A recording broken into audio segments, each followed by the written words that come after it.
رفقا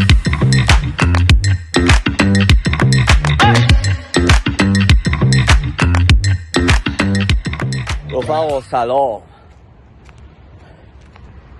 چالش روز نهم خیلی باحال سپری شد. من که زدم بیرون خیلی هوا سرد بود. شاید هم الان سرد باشه ولی شاید به خاطر متابولیسم بدنمه، شاید حرارت تمرینه که حالا خیلی خودشون نشون نمیده. خیلی حال میده. دیسیپلین، کار برخلاف میل داره یواش یواش اتفاقات قشنگی رو در من به وجود میاره. دیگه ذهن از سرزمین مطلقش داره کشیده میشه بیرون، یعنی وارد وادی ناشناخته ها شدیم با هم، من و ذهن، و جفتمون سکوتیم. امروز کمتر از همیشه گفت مهدی نرو، حرفش رو میزنه خیلی کم، و من همچنان که اون میگه مهدی نرو هوا سرده، تا هم که اینترنت تموم شده، بارون هم که داره میاد، اون که همچنان داره حرف میزنه، من بلند میشم، کافه ماشینه رو روشن میکنم، قهوه رو میریزم و میخورم، و اون داره همچنان حرف میزنه. من کفشم رو پوشیدم و زدم بیرون. اجازه نداره دیگه. نه اینکه من اجازه رو بشنم، نه، نمیدونم، انگار رفتارهای، انگار مهارت در انجام رفتار، یعنی تکراری که دارم میکنم، یه مهارتی رو در من به وجود آورده که خودش داره مقابله میکنه با صدای ذهن. این رفتار برخلاف میل انگار داره تو جاهای دیگه هم خودشو نشون میده. مثلا دیروز، نه پریروز، من صبح یه قرار خیلی مهم داشتم، دستم درد گرفت، میتونستم موکولش کنم به یه روز دیگه. اومدم چالش رو رفتم ساعت 6 صبح و اومدم گفتم حالا یه دوش بگیر، حالا ایمیل میزنی کنسلش میکنی. این همچنان که داشت میگفت ایمیل میزنی کنسلش میکنی، من لباس رسمی این قرار رو پوشیدم و زدم بیرون، و این همچنان داشت صحبت میکرد، من سر قرار بودم. یواش یواش انگار یه اتفاقی داره میفته.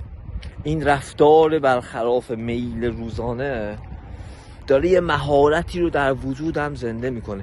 نه اینکه سابق بر این مهارت وجود نداشت، نه.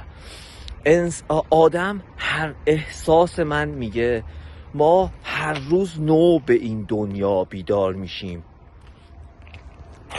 هر روز نو به این دنیا میاد. اینجا خیلی دوست دارم. تو میتونی شب آدم خیلی خوبی باشی وقتی داری میخوابی، ولی صبح وقتی داری بیدار میشی احتیاج داری که با خوبی دیشبت یه ارتباطی برقرار کنی، یه عهد و پیمانی ببندی، از نو کنی. احساس میکنم که هر روز که نو میشه آدم ها هم نو میشن. نه اینکه من آدمی نبودم که تعهد داشته باشه، آدمی نبودم که انجام نده کارهای روتین روزانه رو به نحو احسن، نه. آدم ها تو مسیر زندگی یه وقتایی لاین هاشو به تبع عوض میکنن، یه وقتایی هدف ها تغییر میکنه، یه وقتایی رفتار با توجه به هدفی که تعیین کردی تغییر میکنه، و تغییر رفتار مهارت سابق رو ازت میگیره و احتیاج داری هر چند وقت یه بار به صورت دوره‌ای این مهارت رو در خودت زنده کنی، چون که این مهارت پایه زندگیه. عین دو که اون روز زمانش صحبت میکنیم که دو مادر ورزشه، به خاطر اینکه کمک میکنه قلب سالم باشه، و وقتی قلب سالم بود میتونی صحبت کنی، ببینی، فکر کنی، گوش بدی. فکر میکنم مهارت برخلاف میل، رفتار کردن روزانه به تو کمک میکنه و یه مهارتی در تو به وجود میاره که تو جاهای دیگه زندگی خیلی قراره به دادت بره. این آچار فرانسه بود. ولی در مجموع داشتم به این شعر تو ذهنم گفتم بهت، میام بیرون که بدوم، اول چند تا نفس عمیق میکشم که ریه‌هام حجم اکسیژن بیشتری رو در خودش تاب بیاره. بعد شروع میکنم به مفاصل و عضلات پا گرم کردن، و وقتی همه این کار رو کردم سکوت رو دعوت میکنم به ذهنم. و شروع میکنم به دویدن و اجازه میدم افکار به گونه‌های مختلف بیان و برن. لابلای این افکار شعر حافظ اومد، خیلی باحال بود. میگه هر که آمد به جهان نقش خرابی دارد، در خرابات بپرسید که هوشیار کجاست. یکی میگه مپرسید، یکی میگه بپرسید. جفتش معنیش قشنگه. داشتم ربطش میدادم به زندگیم. یه وقتایی از زندگیم شاکیم.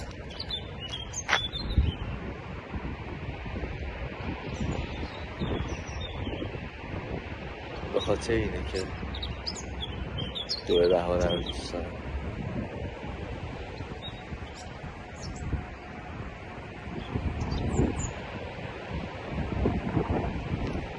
به قول رفیقم anyway یه وقتایی از خودم شاکیم به خاطر اینکه مثل فلانی موفق نشدم، مثل جا موندم، عقب موندم، همه بردن و من موندم. فراموش میکنم که چه نقشی دارم. من عمیقاً اعتراف میکنم که قائلم به اینکه جزئی هستم از یک کل.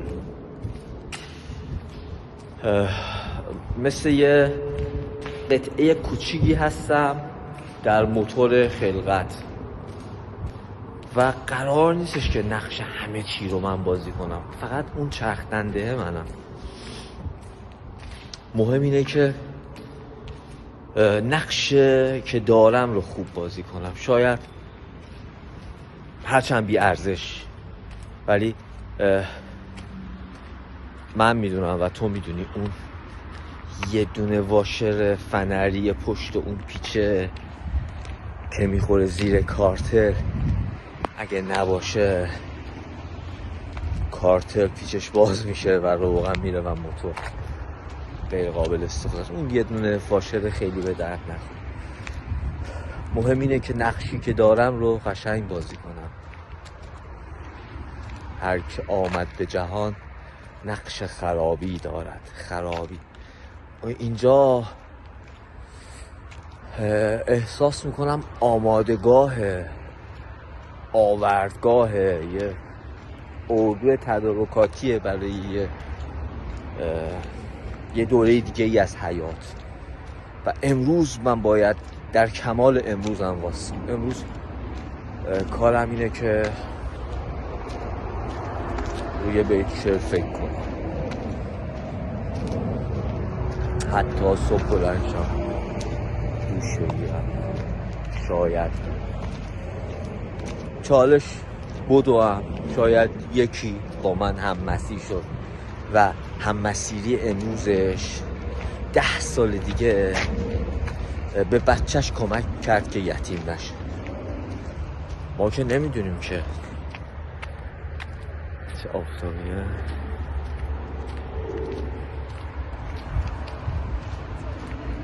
هالو، نمیدونی که چه نقشی داری. همون داستان قانون پروانه‌ای. نمیدونی امروز کاری که تو میکنی فردا قراره چه تأثیری رو چقدر آدم بذاره. چقدر آدم که امروز نیستن ولی با پیامشون به من زندگی دادن. خیلی ها هممون داشتیم. در خرابات مپرسید که هوشیار کجاست. آره، وقتی این چیزا رو فکر میکنم احساس بهتری دارم. اولا که من میدونم که من یه عضوی هستم توی جامعه و فقط به اندازه یک عضو توان دارم و توانایی دارم و قرار نیست شاید پیستون این موتور باشم یا قرار نیست شاید انژکتور این موتور باشم. اگه واشر فنری هستم، ولی دوست دارم واشر فنری به درد بخوری باشم که باعث نشه پیچ کاریتر تو دست انداز دوم ورشه و تمام روغنای ماشین بریزه.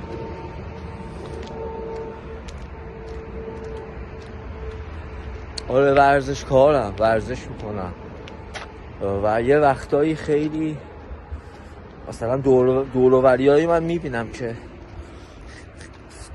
بابا بس دیگه، چقدر از ورزش تبلیغ میکنی، چقدر از ورزش صحبت میکنی، چقدر دنیا رو از دریچه ورزش میبینی. خب خوبه، خدا رو شکر.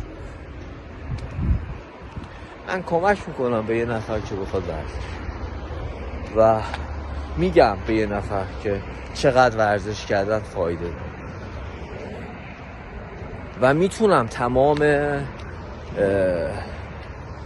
سوالهای تو رو جواب بدم.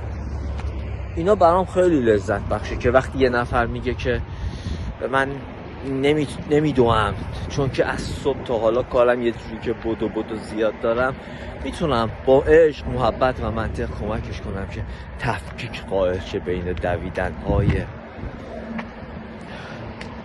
با هدف درآمد و دویدن‌های با هدف سلامت. دوتا خیلی با هم فرق.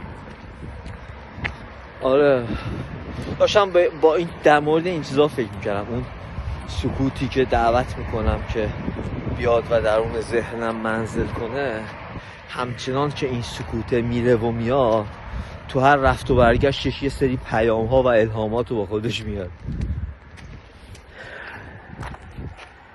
اینم آفتاب. دمتون گرم رفقا، دوستتون دارم. یه بوسم بهتون.